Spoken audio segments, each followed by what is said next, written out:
Coming to you live from $1 Million Studios, it's your boys, Chris Spizak. A.K.A.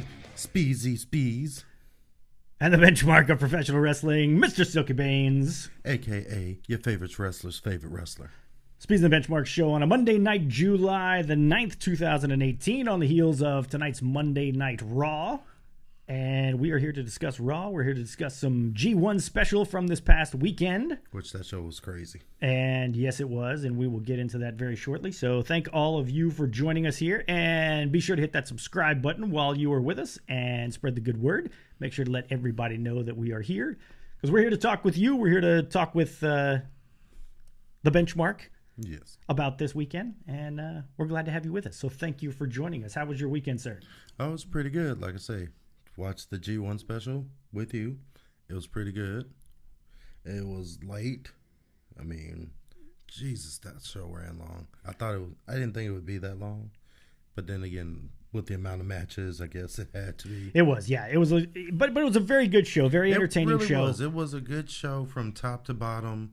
I mean, I went back and looked at some of the Hangman Page skirl against Tanahashi and Kushida. That was a pretty good match. Yeah, there's a lot of really good stuff. We actually got in a little bit late, or I got in a little bit late because I had another event to attend. And so we jumped in live about an hour into the show. Yeah. And started watching it live and then went back and watched the ones that we had missed. Very, very entertaining show. I thought it was good work by New Japan. The interesting thing, or one of the interesting things I thought, and I haven't seen any confirmation on this, and anybody who's watching here, feel free to leave a comment with us and let us know if you do hear final word, because as far as I know, we don't have the final attendance numbers. Yeah. But word was, as the show was getting ready to start anyway, they were not looking very good. They were having to tarp off a good portion of that arena there in San Francisco, the Cow Palace, of course. And I don't think that's necessarily a terrible thing, because I know they've played that area quite often. New Japan is very West Coast heavy. They announced their next two shows, which will also be on the West Coast. Yeah. So, maybe fans there have been there, done that, waiting for something else. But you and I talked about it, and I wanted to, get your take out there to the fans, because I thought you had an interesting look at it. When you have Cody and Kenny Omega, which the Bullet Club is that's the biggest thing they've got going in New Japan right now. Yeah, as far as Americans, yeah. As far as the American crowd, as far as the American crowd is concerned, for sure. And yet, the attendance was not the greatest. I mean, and again, we don't have the numbers to substantiate what's going on. This is just rumor at this point. I mean, this is what we were hearing. At this point, I mean, of course, they're on TV saying it was a sold out or a big house. It didn't too much look that way, but then again, looks can be deceiving. Right. As far as anything when you have a taped show. Because I've been at plenty of shows, like back in the day, the old Impact trick, where if the crowd was light, they moved all of the crowd to the camera side. Absolutely, yeah. You put the crowd on the hard camera side for sure. Another thing that we see quite often is no matter what, and you can't really do this in the Cow Palace, obviously, but we see this at indie shows a lot. As soon as the show gets going, get those empty seats off the floor as soon as possible. Exactly. Make it look like that place there's not an empty seat in the house, which there's not, because you've taken them all away. Yeah, exactly. In the first couple of matches. So there's lots of little tricks that promoters do there. But yeah, I thought that was interesting. And I think it'll be interesting to see what those final numbers end up being, because at the end of the day, there are a lot of people that are kind of asking, and Cody even said this on Twitter not too long ago, or maybe it was an interview that he gave, that he would like to see New Japan just do a little mini tour, like maybe a little 10-city tour, hit the major markets, and just see what happens. And there are a lot of fans, I think, that are clamoring for that kind of thing, but this might have been a bit of a wake-up call that they're not quite as close as some people would have you think. But let's kind of pause that for a second, because we have something very important that we have to discuss. Yes, we do. And it is the birthday shout out to Brooke. To Brooke Jackson, our number one. Is there any question that Brooke is our number one fan? Not a question at all. Brooke has been with us since, for those of you who are watching the video now, we started this off as a podcast only called the Pro Wrestling Recap back in I say March, February, March, and Brooke was one of the very first people that we met through Twitter, and she has been there supporting us, been a huge supporter of the show, one of the folks that we can always count on to help get the word out about everything that we do. So Brooke, sincerely from the bottom of our hearts, we thank you very much for your support and wish you the happiest of birthdays. I hope it's awesome. And I have a little something special for you, which I need to send over to you, which I mentioned to her before and realized yesterday that I hadn't sent it off yet. So it's good because now you'll get it as a birthday present. So welcome, Brooke. Thank you for being with us and happy birthday. We appreciate your support as always. Now, of course, the big story coming out of the G1 special was the injury to Hiromu Takahashi. Yeah, that was fucking crazy. It was not good, and it was senseless in my opinion. Let's inform those who may not have watched the show. Hiromu Takahashi, the IWGP Junior Heavyweight Champion, was in a match against Dragon Lee and went to take a move called a Phoenix Plex, which I had never heard of until that point. Or aka the Steenalizer, if Kevin you're Steen. A Kevin Steen fan from back in the day, and it's essentially it's a suplex, but you can probably explain it better than I can. Yeah, it's basically combining a suplex and a powerbomb. You get them in a powerbomb position, and then you hold the back of their head, and then you bridge. And generally, you do that into a pin. But he just released it and threw him. Yeah, that was the part that most people who are in the know about how that move is supposed to be. And when I say people in the know, I'm talking about people like my co-host here, who is a professional wrestler and trains professional wrestlers and knows these types of things. The issue, if I'm not mistaken, and correct me if I'm wrong, was that he released Takahashi during the move. Generally speaking, you keep him curled up. Yeah, generally speaking, I mean, you can release. The issue is that he apparently was not strong enough to do that with Takahashi, who is not small person he's small compared to me, but compared to Dragon Lee, another junior heavyweight, they're around the same size. So I think Takahashi was too big because if you have a smaller person, they can get that air where they can have enough space to flip over and land on their back. But because of, I think, the size, how it's so similar, I think Takahashi was too big for him to release.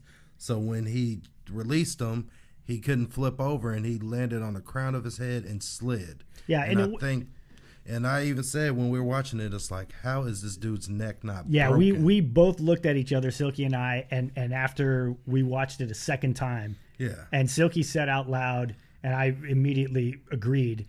I think you said the exact words, "I can't believe that guy didn't break his neck." Yeah. And for those of you who don't know, the latest word that we have from New Japan is that he had a severe neck injury, but Dave Meltzer and a few others have reported that Takahashi, after finishing the match, went backstage, collapsed backstage, and it is believed that he does in fact have a broken neck. Again, we're still waiting confirmation on that from New Japan, but just a horrible, horrible situation. And it is. And before we dig any deeper, I just want to say our condolences and best wishes to Takahashi, his family and friends. He's gotten a lot of shout outs from the folks in New Japan, a lot of shout outs from the people in the wrestling world.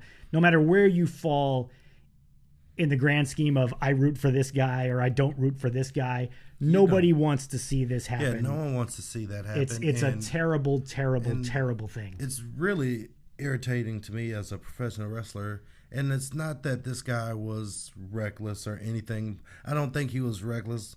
I think he probably had thought he could throw him with enough force to get enough height where Takahashi could safely flip over and land on his back. Right. Or, so I just think it was just not needed, though. It's like, and it makes me mad, not that more than that happened was that's the state of fucking wrestling. Yeah. And that really gets under me. Like, now, more and more you see these guys, and with Brooks mentioning Ospreay, and he's another candidate for one of those, to where they feel like they have to do all these crazy things, and for whatever reason. Yeah, well, and that's one of the things I wanted to run by you specifically, because I saw a take earlier. Well, let's just get to some of the criticisms that are being thrown out there. And I'm going to say this, and I won't speak for you.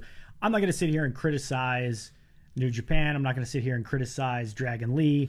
It's not the time for that. I think but it is time for us to have a discussion about some of the things that are happening in the ring. And exactly. I don't fault Dragon Lee for this. Like I said, I think maybe he thought he could pull that move off, and apparently he could not. Right. And so shit happens when you get in the wrestling ring. So it's not his fault, but I think partially fans are to blame. Partially wrestlers are to blame, to where they have fostered this environment that in wrestling, to get yourself over, you have to do these insane fucking moves. And it's crazy because a broken neck, if he even comes back from it, it's going to be at least a year. And who's to say it's probably cut some years off, and it may in fact have ended this man's career. Exactly. And for what? What did it add to the match? If you take that fucking spot out the match, would it have still been a great match? Absolutely yes. Yes. It now absolutely yes would have been. I mean, it really kind of tarnished the match if you think about it, because now instead of us talking about all the cool shit like when he was on the apron and Dragon Lee jumped over and did the Hurricane Rana, which is still crazy, but at least that bigger space. It's safer than the move he took that hurt him, but yeah, that's still a crazy bump to take. But I get it. It's a big show. You're going all out. Like, you don't get to talk about any of that now. All we're talking about is that this guy might have broken his neck. He might have, his career is definitely shortened. Yeah. And it may be over if it is, depending on the severity of it. Now, I want to get your take on a few specific criticisms that I've seen out there. One was the point in which this move was executed in the match. It was late in the match. Yes. And it's something that, obviously, from the way that you've described it, and obviously those of you that have seen it know exactly what it was, it's an extremely difficult move to pull off, period. But when you're at the tail end of a match and you do a move like that, that was one of the criticisms that I said. Why are they doing that move late in the match? Why not do it earlier? What do you say to that? It's a false move. It's supposed to go there at the end of the match, because if he hits that at the beginning of the match is fucking over. You know what I mean? Exactly. So it's supposed to come when you're dead so that he could sell, and that's why he doesn't make the cover, because he's so tired from the war that he's going through. So I get the placement, but I don't think the move was necessary. That match standalone was great. Yes, it was. Like, that match could have been match of the night. No, absolutely. And it was in the running for match of the night, and now that, like I said, has tarnished it, because this is what we're talking about, how, and this is just the environment that fans and younger wrestlers and have created. Yes. That we need. I get, like, I watched an Ospreay interview after the match with Marty Scurll, where he damn near killed himself? No, it was after this one, the G1. Oh, okay, after the G1 and match. Someone asked him about his style and, like, the trade-off of, like, how you could get hurt. And I get what he says. It's noble that, he feels like he's being a failure if he gets less than 110%. Which is what we talked about on the show last week, yeah. Yeah, which is great. But when it gets to a point where you're talking about, like, it's worth it to be respected, even if I can't walk my fucking daughter down the aisle. Yeah, and that's where I'm like, that's fucking stupid. Yeah, family comes. Family comes before anything else. Because that's all we have. Because when the spotlight dims on your wrestling career, all you have to fall back on is your family. That's exactly right. Exactly right. I mean, and when you say stuff like that, you have these younger kids who look up to you and idolize you and think, okay, this is a cool way to be. I'm going to go out there. I'm going to go balls to the wall. I'm going to take whatever risk I have to because I want people to remember me. And it's not worth it, because me personally, I'm looking forward to when being retiring and being able to get up and down the stairs. Get up and down my stairs. Yeah. My kids are giants, so I can't really pick them up anymore. But, right. Getting to spend time with my kids and not have to be on limitations because I'm so brutalized from wrestling, because this takes a toll on your body no matter what. No question. Like, I'm pretty sure I'm going to have some problems down the line. You don't do this as long as I've been doing this and not develop something. Sure. You know what I mean? It's a known risk that you take. Yes, but and it's part of you mitigate that risk. It's all about less is more. Yes. It's like, and I don't want to come on here like preaching, but I mean, that's the simple fact. Less is more. Well, and you're a one of the well-timed move, no matter how small it is, can get a bigger reaction than any flip or any throw on your head. I totally agree. I totally and having been a part of the promotion here in town, DZW, which has a show this Sunday at 4 p.m. at the Katy Elks Lodge, by the way. If you are in the Houston or Katy area, make sure to come and check us out, Domination Zone Wrestling. Come see Silky. Silky will be in action. Until I got there and I started to see sort of behind-the-scenes workings of how you guys put matches together and everything like that, everything that people have been saying for so long made a lot more sense when you see it there. And one of the guys that came out, I saw this earlier today, one of the guys that came out was very vocal about his making an effort going forward to be more of a spokesperson for doing things the right way and doing things the safe way and preaching longevity to these youngsters was Chris Jericho. Yes. And Chris Jericho came out earlier today and told a particular story about when he first started. And I got to look it up now because it's going to piss me off because I can't remember who it was that told him. It may have been Pat Patterson, but I could be wrong. If somebody's watching that recalls specifically who it was, tell me. But he walked out of the ring after that particular match, and this guy pulled him aside and said, "You do too much." Yeah. And he said, and at that moment, I thought to myself, well, what an asshole this guy is. You know, like, what do you mean I do too much? Like, you know, he's just jealous because he can't do this stuff that I can. He said, but now, you know, Jericho's what, 46 years old, something like that. He's getting up there. And he's still able to do it at a high level. He's still able to draw huge crowds. Exactly. He's still able to compete at the pinnacle of the business. Yes. And that's what, you know, Jericho even mentioned specifically, talking to some of the guys in New Japan. You know, you need to be doing this when you're my age. Yeah. You don't need to be the next Dynamite Kid. You don't need to end up in a wheelchair just so that you can have some GIF go viral of you doing something completely insane that ends up killing you. And there's a perception that's out there that I think needs to be squashed. And I think, and this is not meant for me to shit on fans or to give fans a hard time. Look, I know at the end of the day, the fans are the paying customers, and they're the ones that not all that make it fault. Go. I mean, it's got to start somewhere. The fans enjoy it, but they had to enjoy it because some wrestlers had to go out there and do it. That's first. right. Well, here's my point. Like, here's what I was getting at. Too often nowadays, I hear or I see the phrase, "The fans deserve X, Y, and Z."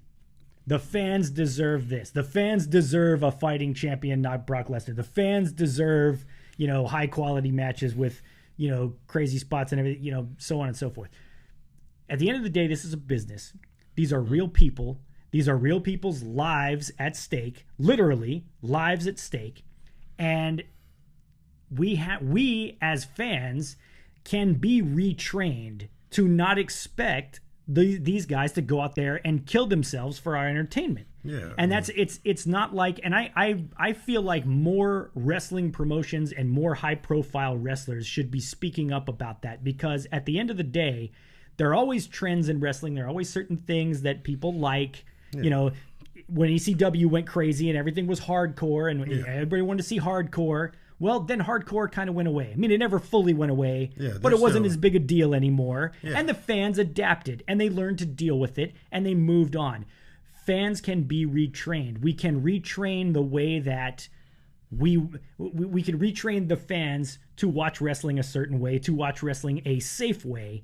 And I don't want to see, I hate to see pro wrestlers, and especially guys, because I'm speaking for myself here. I was a complete fucking idiot in my 20s. I was an idiot. And I wasn't a pro wrestler, but I was just an idiot in general. I was. Now, you take a 21, 22-year-old kid who all of a sudden is out there in front of, you know, thousands of people on a weekly basis, if not a nightly basis in some cases, going completely nuts. Everybody's going nuts, telling him how wonderful he is. He's going to do a lot of idiotic, stupid things. And you know, these guys have got to start protecting themselves. And now's not the time, I don't think, to try to push blame on anyone in particular, because it's not about blame. It's just about responsibility. And it's about really, and I'm more of a solution-based person in my outside life. I don't like to dwell on what caused the issue. I like to dwell on what can we do to fix the issue. And I think that's the discussion that needs to be had with the wrestlers in general and wrestling world in general. Is like, what can we do? I mean, there's ways to give the people what they want, but in a safe way. Totally agree. Like, totally agree. I mean, because let's be real, any move we do can hurt. I've seen, and I think I've told the story on our podcast. My brother doesn't wrestle anymore, but I was wrestling a tag team match with him. The guy went to give him an atomic drop, and just literally you up and down. Yeah. And he came down, and his knee went left, and the rest of his leg went right. Yep. Just completely blew out the knee. Just boom. And it was simple. It wasn't like crazy. Something he's done a million times. Yeah, a million times. And that 1,000,001 time, I mean, I've had that happen. I've blown out knees on simple things. So, I mean, there's an inherent risk in what we do.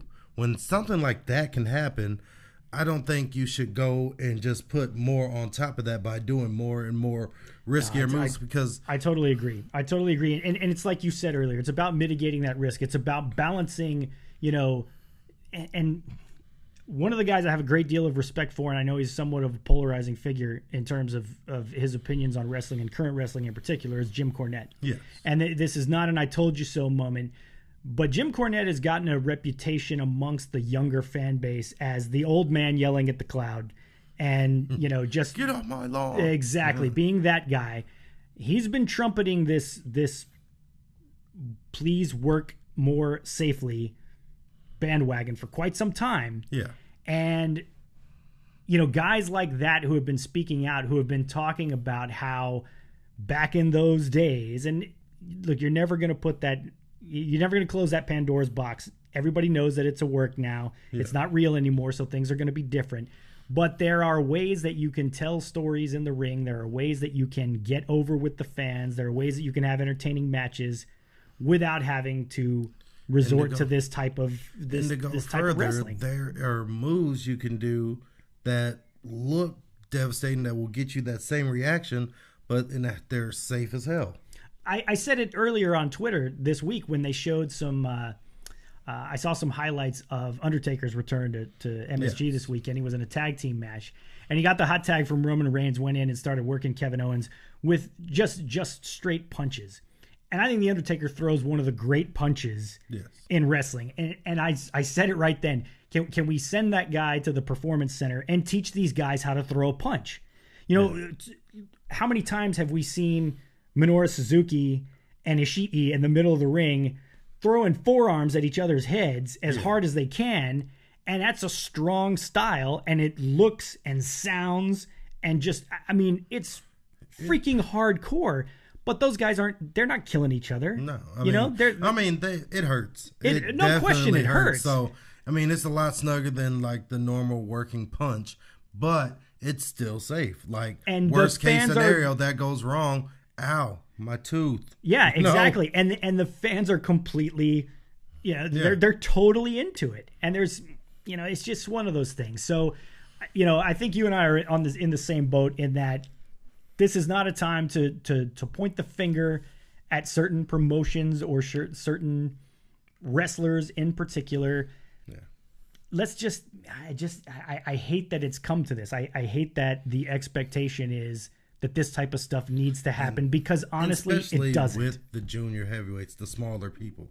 I'm relatively safe because the beauty about being my size. You ain't gonna be doing all that kind of shit. No, I don't have to. And the little things I do that is athletic, get a big reaction. Why? Because no one thinks a 6'3", 280-pound guy can do like leapfrogs. That's right. Or, leg lariats, things like that.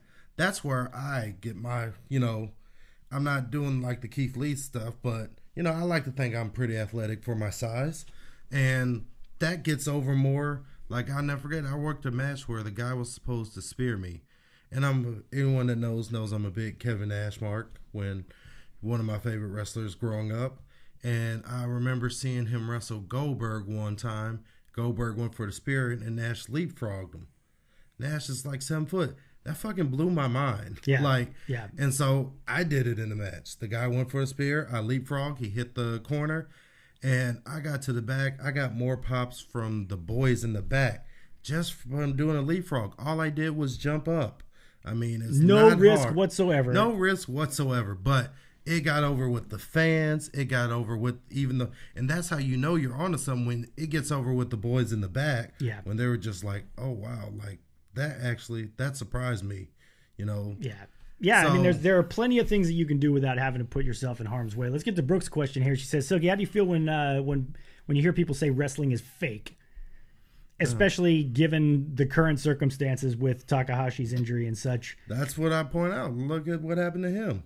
Look at what happened to fucking Stone Cold Steve Austin. I mean, wrestling's... fake is not the word for it because the punishment we take is real. There's a reason why people like Davey Boy Smith, Mr. Perfect, you know, all die from either dependency on painkillers or dependency on drugs to dull the pain from doing this so long. So, I mean, there's nothing fake about wrestling. I like that the word scripted has started being used more often because... No, I mean, I'm not one for that too because I feel like you're just trying to be politically correct. I mean, wrestling is... the outcome's predetermined, but everything we do in the ring is 100% the ring is 100% real. No question about that for sure. Now, one of the other big moments of this weekend, and this got the biggest pop from me this weekend, was during the U.S. champion, the IWGP United States Championship match between Switchblade Jay White and Juice Robinson. Wait. Before we can do that, can we hit my music? Okay, we hit your music? Okay, are we having a moment here? No. Well, we had a moment. Okay. And that's the sound of Negro Damas, who predicted that Juice Robinson would win the IWGP U.S. Championship. Negro Damas did, in fact, predict. And Negro Damas got it right. That's the reason, because I'm Negro Damas. Now, I'll tell you, the thing that got me going in that match most of all, there was another spot, and I'm going to talk about this. This is my portion of the program where I get to talk about my background and why this particular spot bothered me. There was a spot outside the ring where Jay White goes to suplex Juice Robinson into the metal railing around the ring, and the metal railing was not secured in place to where every time somebody hit the railing, it shot backwards into the crowd. I mean, that metal railing did not stay put like it should. Now, Granted, it's going to move a little bit because of just the nature of the way that it's built, but it definitely was not staying in place as it should. And so as Jay White suplexes Juice Robinson into the railing, it smashes back, and they did this right in front of the announce table where JR, Jim Ross, and Josh Barnett are sitting. And the railing shoots back into the table shoots back into JR, hits him in the ribs, and knocks him over. And so JR is literally on the ground during the live broadcast, supposed to be calling the match, and Josh Barnett looks up and looks Jay White straight in the eye and says, "Oh, you done fucked up now." Yeah, that was funny. And we lost it. Me and Silky just lost it. Barnett actually got up and chased Jay White, got into the ring, chased Jay White out of the ring, and Red Shoes, the referee over in New Japan, was trying to hold him back. But that was great. That was great heel work by Jay White. Jay White did a great job by running away and acting scared. And the thing is, he didn't act scared. If you look at him, he wasn't running away like, "Oh, I'm scared." He was doing it like, "I don't need to fight you." Well, and he looked like he probably was actually legit. He might have been legitimately scared. He should have been legitimately scared because I think Barnett would have kicked the shit out of him. Yeah, he probably would have. But he played it off. So it wasn't like "Oh, I'm scared." But think about it. He's defending his title. His fight's not with Josh Barnett. Yeah. Now, so why get into that fight? You don't become champion by putting yourself in losing situations. No, you certainly don't. And a lot of people took umbrage with Barnett getting involved, getting out in the ring, everything like that. A lot of people were saying this was a work. JR, it has been reported, went to the hospital and had to have his ribs examined. Apparently was still in the hospital having his ribs looked at. Apparently it was a real injury. You know, people are going to speculate as to whether or not it actually was a work. But here's my issue with that. Again, this is one of those irresponsible things where people don't take into account the big picture. And I think that's one of the biggest problems with so much of what we see in wrestling is people lose sight of the big picture. We talked about the injuries earlier. Big picture, you're cutting your career short. Long term, you're going to be hurting. The big picture when you're in a show like that is that you are broadcasting that show live to millions of people around the world. Don't do your shit right in front of the announce table where there's the chance that you're going to screw up what's going on in the live telecast. Now, we've seen this, and the defense that I saw, and people say this, well, what about what they do in WWE? They fuck up the announce table all the time. Yeah, that's planned out ahead of time. The announcers know that it's coming, and I always think it's kind of silly when they knock out the announce table and we don't have the announcers there for a while. I mean, don't get me wrong, it gets a great pop and everything like that, but in terms of me being my background being in film and video production and having actually produced a TV show for DZW, if somebody did something like that to where it purposely fucked up the production and I didn't know it was coming, I would be absolutely furious. And I think Jim Ross, he gets a lot of heat for not knowing everybody as well as he should and being over the hill and fucking up people's names and fucking up people's names, things like that. But let's face it, if you don't know something like that's coming and all of a sudden you take a table to the rib cage and get knocked over backwards in your chair, number one, it's embarrassing, and number two, again, and I think that's what it is though. I think you touched on it. It's embarrassing for him. I mean, but it's not just embarrassing for him. It's embarrassing for the promotion. No, because, it's embarrassing for the broadcast. When you're in wrestling, and especially that there's a feud like the Juice and Switchblade feud where they're going to fight. I mean, you kind of, when you sit down, some stuff may pop off. And maybe not with the announce table, but how many times have we seen and not in a work situation where it's like, they throw a guy and the guy goes over a table and hits one of the announcers. Yeah, and it wasn't on purpose, but it still takes out maybe one of the announcers, goes silent for a little bit until they get their stuff working. No one bats an eye at it. Here's the difference. JR gets put in the line of fire like that, and now all of a sudden it's like wrestlers got to stop doing, we got to make sure that we keep it. I mean, it's fucking wrestling. Like, right. Here's the difference, though. Here's where I'm going to disagree with you. Because when you have, in WWE, there's the announce table and there's the Spanish announce table. And the Spanish announce table always gets a lot more carnage than the regular announce table. But that's where the most of the shit is going to happen. Yeah. You've got the padded railing everywhere else. In the Cow Palace and the way this was set up, every inch of the outside of the ring was covered with those metal rails. There's absolutely zero reason to do that spot right there in front of the announce table. I can tell you a big reason. No, there's not a good reason. There is. There's a reason, but it's not a good one. It's a great reason. Okay, let's hear it. You do it to any of those other sections where there's fans and that table, that guardrail does that. Guess what? Now you've got a fucking lawsuit. So. Hey, we saw that happen anyway. I mean, we still saw. That wasn't a fan though. That was the announcer. No. There was another match where somebody went into the railing and the railing shot right into the fans. Now maybe they got word backstage, and you could be right. Maybe they said, "Holy shit! If you're going to do something like that, don't do it in front of the fans." Yeah, and maybe they did that. But again, I feel like from a it's a respect thing, and I'm not just saying this because it's JR. To a certain extent, I think it is. I think that's why it's a big thing because it's JR. And like I say, I'm not taking anything away from JR. He's a legend, Hall of Famer, and all that. But at the same token, it's like this is a wrestling show. People are going to fight outside. I understand. You are at ringside. You know inherently that something may pop off near you. You need to have better survival skills, honestly. I understand that. I would have peeped that out as soon as they got in front of me and started backing up like, okay. I mean, because he literally hooked him. He's not the spry guy that he used to be, JR. And that's another thing you have to keep in mind. He literally hooked Juice, looked back at them, and then suplexed them. So you telling me in that they didn't know what was coming? I have no idea what is around their area to where JR could have gotten up and moved out of the way. Fucking 6'5". They saw. But here's the point. My point is they saw him hook him. That's your cue. I mean, not to make this a race thing. You have black instincts. You have black instincts. God dang it. We'll talk about it. Yeah, exactly. Black instincts kicks in. You see him look back at you while he's hooking this guy for some kind of suplex throw. you get the fuck up and move. I get you there, and I will say this in response. Yes, it is a wrestling event. It is also a television show.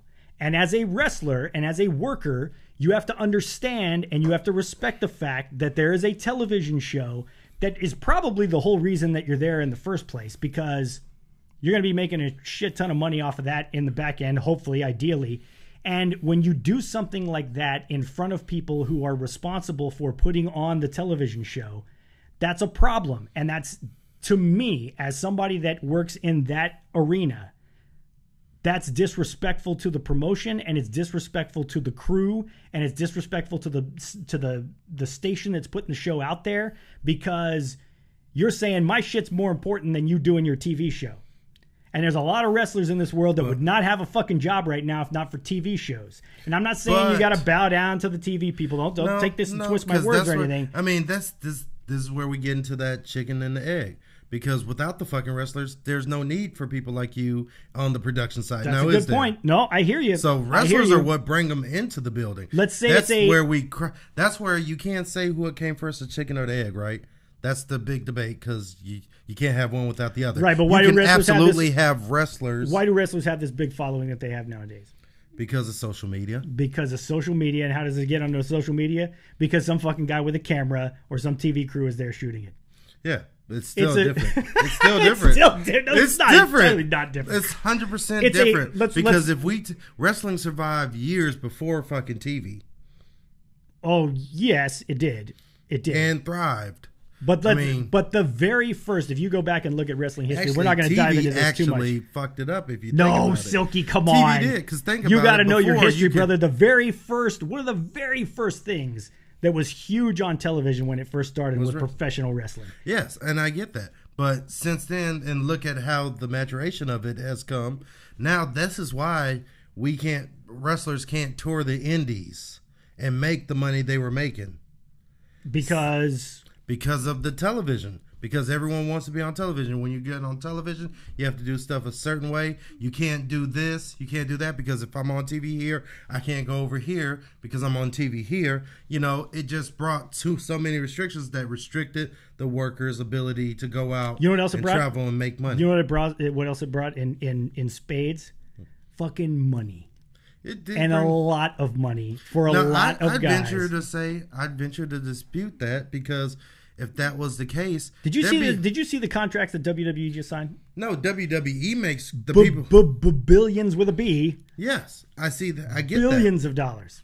But if that was the case, then a lot of people on the indie circuit wouldn't have to have shoot jobs. There's a reason, like if you go to any indie show, you're going to see majority of these guys who worked hard. I'm not going to disrespect them. No one's disrespect them and say like they're weekend warriors, because their heart's in wrestling. But wrestling doesn't pay enough. This is true. To have wrestling as your only job. And that came about because of television. Because of promoters who say, you're on my TV show, so I can't have you going here, here, and here, because I'm putting money here in you, and I can't chance you going here and maybe getting hurt. I know where you're going with this. We're not gonna. I'm with you. I'm with you. I know what you're not saying, which we can't say on here, because it's something that it affects us directly. But let's say this, and we'll leave it at this, because we don't want to devolve the discussion too much into this. Because I'm right and you're fucking wrong. Of course, that's how we always end things. With as far as Silky's concerned, anyway. It's a mutual respect thing. I think the performers have to have a respect for what the crew is trying to do, and I think the crew has got to be on their toes enough to realize this type of thing. I'm with you there. And I think that's the perfect thing. I mean, maybe you could have done that another place, but also maybe Black Instincts could have kicked in, and then they could have seen when the guy hooked them for a fucking suplex, looked back at them, and then went for the suplex. That shit was about to go down. I would argue that JR is probably as far away from having Black Instincts as any white man in America. So he we're probably is, not but I mean, I'm just saying. That's okay, though. The big match of the night, of course, was Kenny Omega and Cody for the IWGP Heavyweight Championship. You and I both thought that Kenny Omega was going to win this one. And a couple of big let's talk about this before we get to the finish there. This had a spot that almost was bad too. I was going to say there are a couple that stick out. Number one was the superplex from on top of superplex. I mean, it's a superplex. It was just well higher. executed. It was it was just higher, but well I done. don't have an issue with that. And we I had an huge issue for when that. I thought it was going to be the other way. Kenny suplex him through the table because anyone who's wrestled or been put through a table, which I have many times. Yes, you have. And the table breaks your fall to a certain point. Yes. When you come from a certain height, though, the table no longer breaks; it shatters. Yes, at which point, almost like glass. And at which point, it literally feels like you just took that suplex straight to the floor. And as I can imagine, it is not a great feeling. Now, the move that stuck out to me was towards the end of the match where Omega went to hit Cody with the power bomb outside the ring, tossed him outside the ring onto the table, and the fucking table doesn't break. The table, and I'm telling my age, the table Dikembe Mutombo. That was not good. And again, you see it on the replay, and you can see very clearly Cody smacked the shit out of his head on the back of the table. That's how people get concussed. That's how serious injuries happen and things like that. And again, I'm not gonna crush guys for this particular type of style because it's the culture that we've created within wrestling. But I think, again, it goes back to a mutual respect thing. That's the the wrestlers, highest form of respect when someone like Cody that's him saying he trusts this guy enough that he knows this crazy spot, he'll take care of him. And if you look at it, there was nothing Kenny did wrong. He placed him perfectly. No, he did it exactly as it.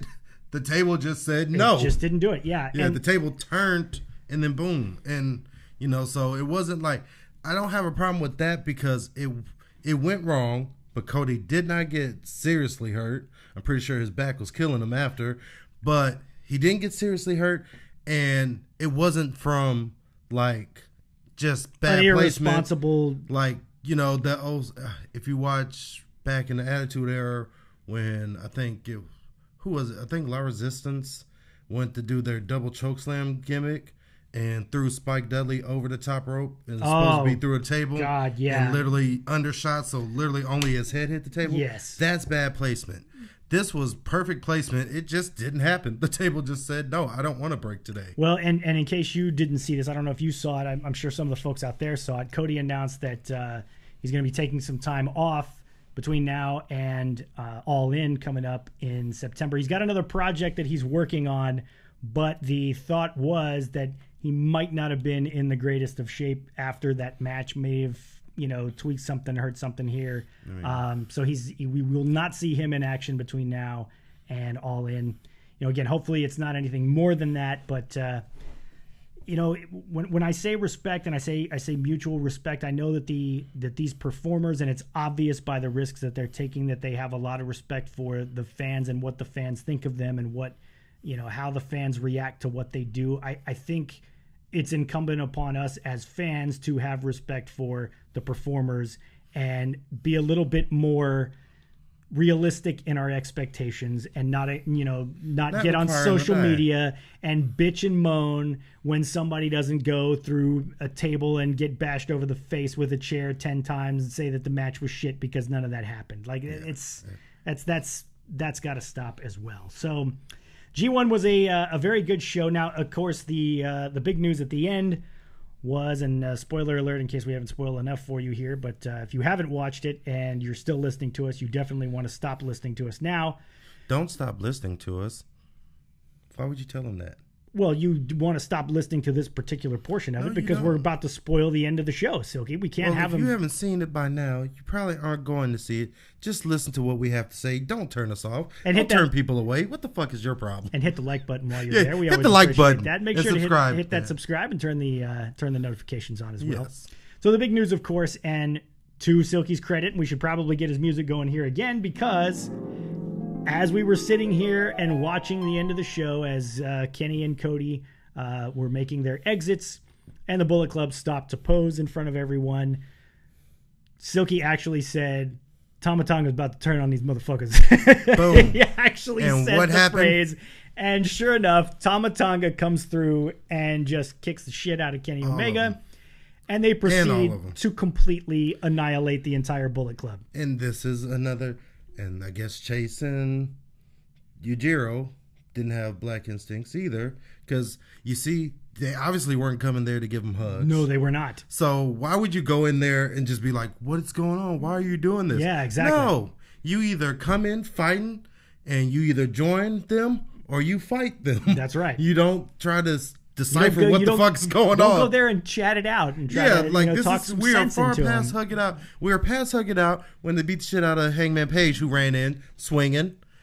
We were far past that when Skrull ran in swinging. Yep. And then these two motherfuckers gonna come up in there like, hey, let's talk. What's this out, going on, man. guys? What's Why are happening? you doing this? Why are you? No, you fight or you join them. You mentioned, and I like to bring up your takes on this because I think, especially in the online community, I think New Japan gets much more leeway in terms of their decision making with regards to booking than WWE does. People are far more critical of WWE.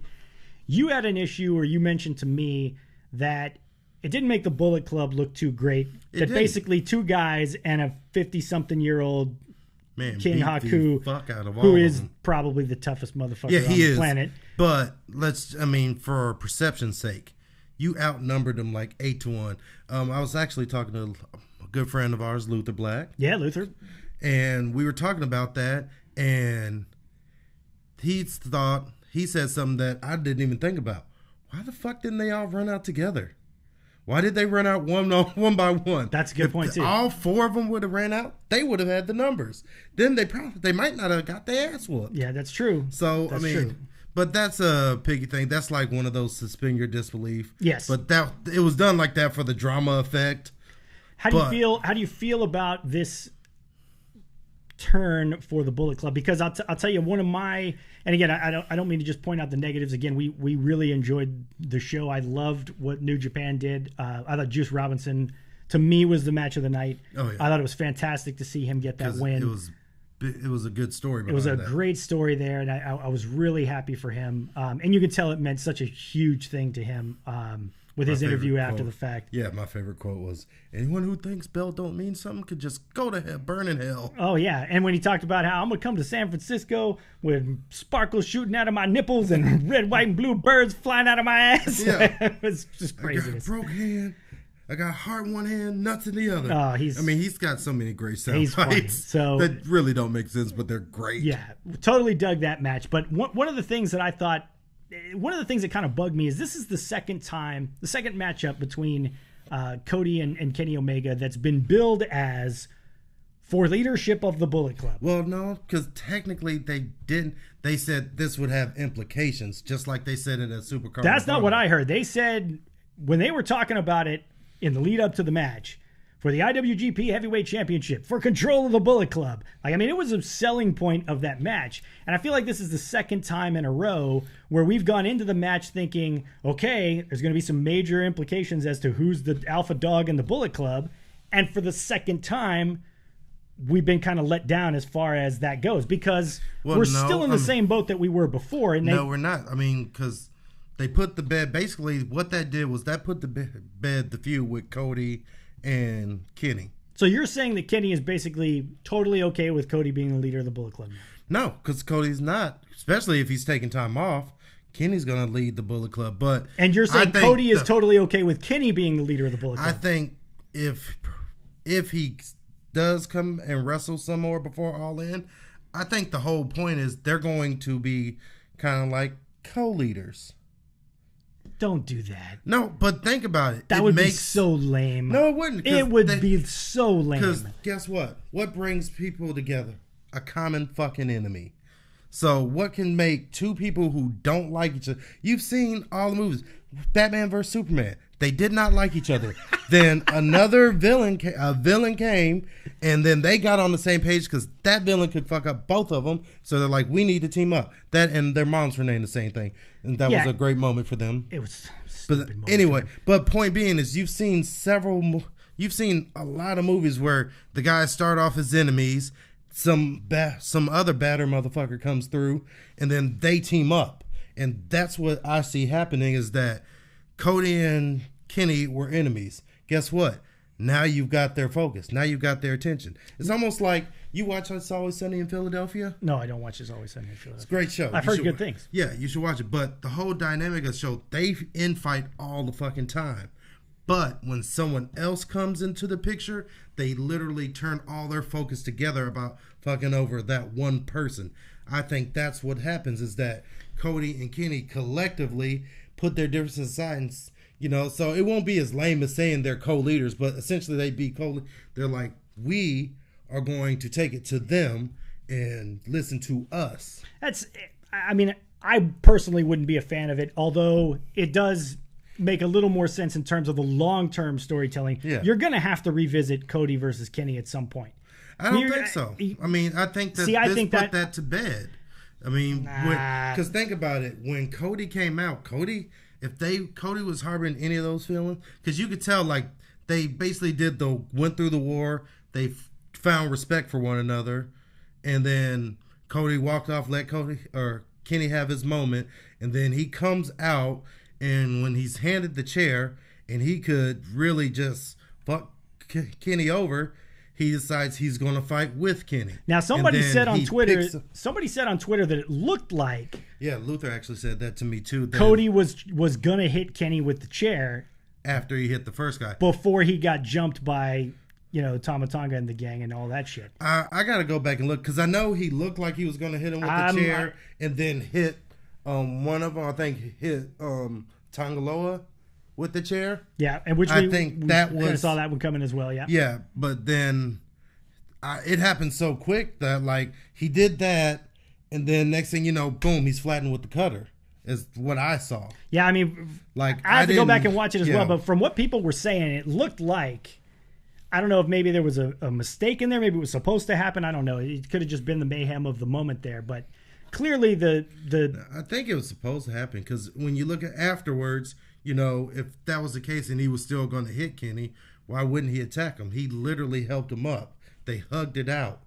Kane and Daniel Bryan style. They hugged it out. That's true. The Bullet Club is fine, except for, you know, the whole Tama Tonga and them turning on I just think that if your two biggest stars are having a feud, and the way you end that feud is to bring up someone better, to make them. The way you end that feud is you say, you know what, we're not going to fight anymore. Let's go fight this guy instead. And then they walk off holding hands. And did we just become best friends? Yep. You want to go in the garage and do karate? Yep. Stupid. It would be totally stupid. No, but they gotta finish that feud. I mean, how much money did Batman vs Superman do? Not nearly as much as it should have. It was a flop. I mean, it was not a flop.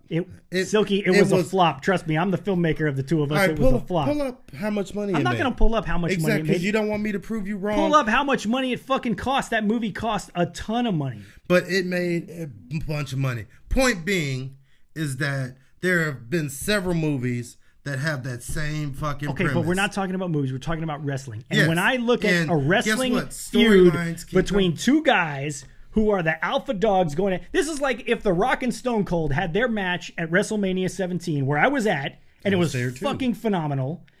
They had their match, and then afterwards, they just got together and decided, hey, you know, this Kurt Angle guy looks pretty good. Maybe we should get together and fight him instead. Okay, cool. And they hug and they walk backstage, and it's all good. But that would have been fucking stupid, and everybody would have said it was stupid because it is stupid. No, because that's...